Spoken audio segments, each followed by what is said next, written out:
हमारा पाकिस्तान, प्यारा पाकिस्तान।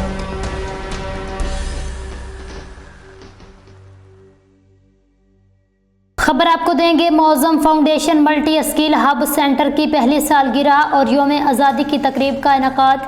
सराय आलमगीर से हमारे नुमाइंदे डॉक्टर तसव्वुर हुसैन मिर्ज़ा की रिपोर्ट के मुताबिक Mauzam foundation multi skill hub centre ने अपनी पहली सालगिरह के साथ साथ यौम आज़ादी की तकरीब भी जोश व खरोश से मनाई। इस मौका पर मुख्तलिफ कोर्सेज मुकम्मल करने वाले तुलबा को असनाद से नवाजा गया। तकरीब की सदारत मौज़म फाउंडेशन के प्रोजेक्ट मैनेजर यासर मुख्तार खान ने की, जिन्होंने अपने खिताब में तुलबा को हुब्बुल वतनी के जज्बे को बरकरार रखने और हुनरमंद बनने की अहमियत पर जोर दिया। उन्होंने मौज़म फाउंडेशन के मुख्तलिफ मनसूबों के बारे में भी ब्रीफिंग दी।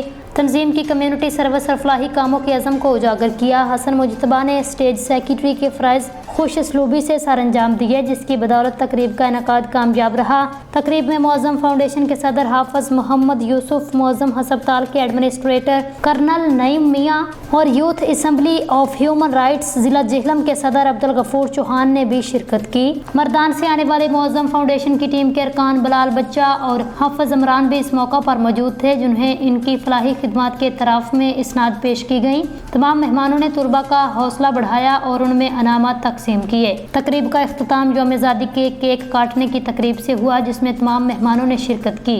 ये मौका मौज़म फाउंडेशन की कम्युनिटी डेवलपमेंट और कौम की तमीर के अज़म का मुँह बोलता सबूत था।